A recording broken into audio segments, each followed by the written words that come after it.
Welcome to the What to Read Next podcast. In this podcast, your host, Lori Amin, will interview published authors to chat about their work, journey to getting published, and their book recommendations. If you share a passion for books and always looking for your next read, then join us. Hi, Rebecca. Welcome to What to Read Next podcast. Hi, thank you for having me. So happy to have you here. So tell us a little bit about yourself. I am a sports romance author, primarily new adult.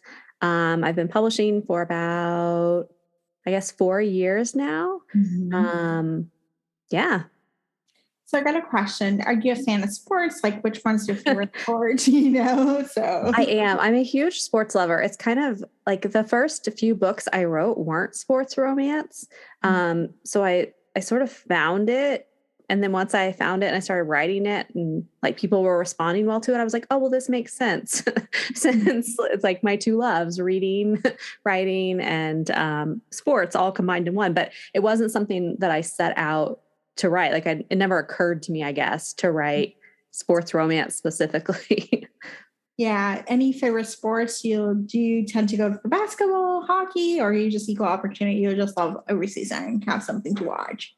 So really for me, it's about being there in person. So it doesn't really matter the event. There's just like something about the atmosphere of being to a live sporting event. But college basketball is my first and most important love in my life. But when I started writing hockey romance, actually like about 6 months before that, I started watching it because I really wanted to make sure I was capturing it correctly. And I really fell in love with it. So I actually probably watch more hockey now than basketball, but my first love is college basketball. I love this. Yeah, I have to say, like college basketball, has a soft spot in my heart. When I went to college, I went to Syracuse, and my senior year, we won the NCAA tournament. So I was like, it was the first time that I watched like the team go through the whole tournament. It was like this whole big hoopla. So that sounds so fun. After that, I was like, oh my gosh, I gotta watch college basketball and watch the Final Four and all the fun stuff because it was like fun time. As a student.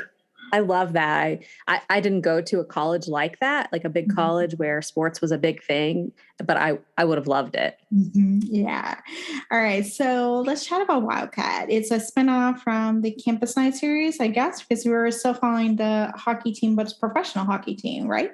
Right. So in book 4 of the Campus Night series, one of the players goes pro, and this is a spinoff of that team that he joined. So you'll get little snippets of him, but it's a great place for people to jump in as well because it's totally new. You don't need to have read the other books to jump in here. But yeah, it's professional hockey. So I've been writing college, but I'm really excited to write some pro sports now. It just opens up some more, some creative liberties when you're writing college. It's kind of like, they meet at college, they're at college, it's, so this is just, it's been a fun new sort of atmosphere and a new feeling of getting to explore some other meet cutes and some other tropes and things with pro.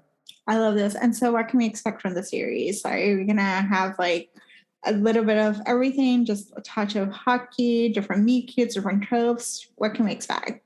Yeah. So this is the first time that I've ever really planned out a series. Like I sat down for 2 weeks and I thought of all of the tropes that I love, the type of characters I love, and I created a series based around that. So I'm like really excited about each book, which is fun because in the past is like, I would start with just the characters and then I would get to the book 3 or book 4. And then I was like, well, it has to be a friends to lovers because I've been teasing these people for 6 months or a year or whatever. But now having it all set up, I know exactly what each trope and what each pairing is going to be along the way. So yes, it is a little bit of everything. The first book is a coach's daughter romance, which I have not written. So I'm really excited about that.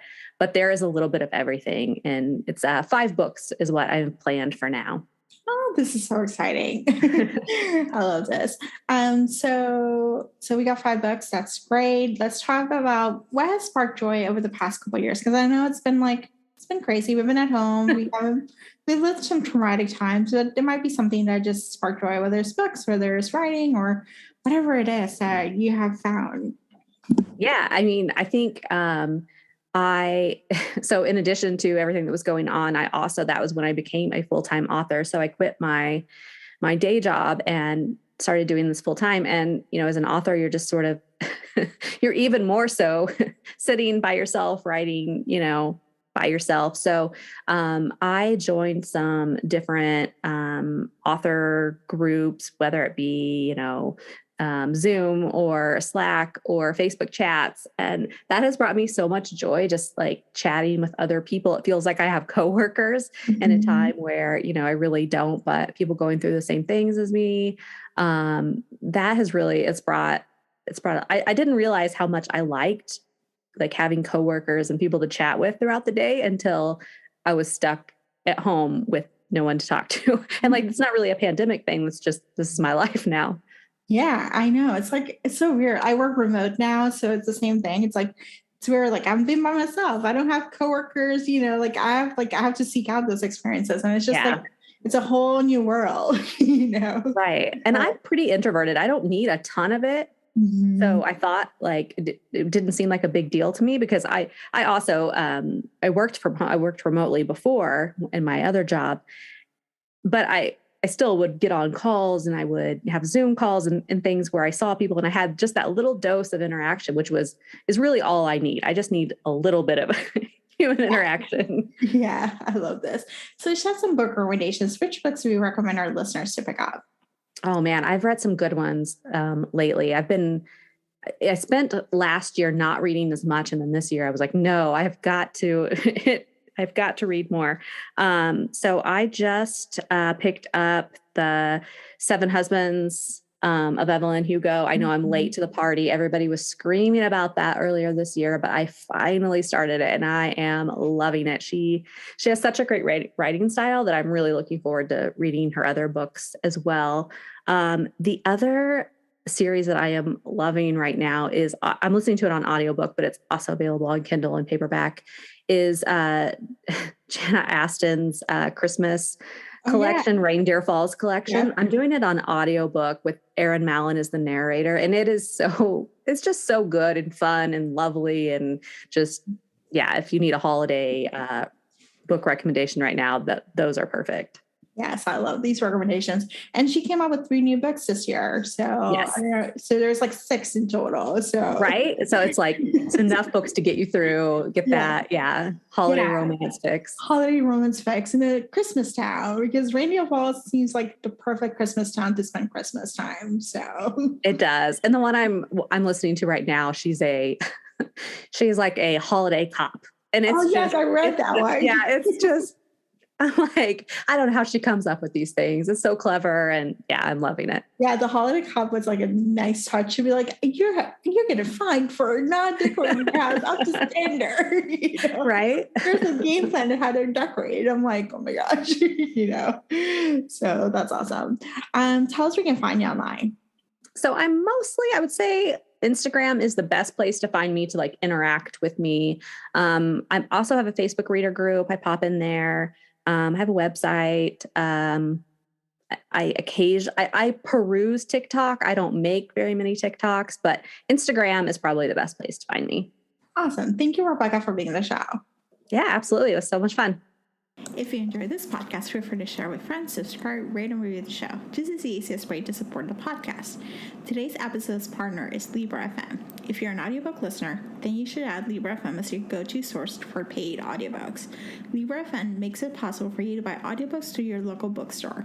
Memberships start at $14.95, and they also have great sales for romance audiobooks each month for $3.99, thanks to the Kiss Club. To sign up for Libro FM, please visit whattoreadnextblog.com/LibroFM. You will receive a free audiobook when you sign up for a monthly subscription. If you purchase a subscription through our link, you will be supporting the podcast at no cost to you. The What to Read Next podcast is part of the Frolic Podcast Network. Please visit frolic.media/podcast to discover new shows to tune in. Thank you so much for listening and have a great day.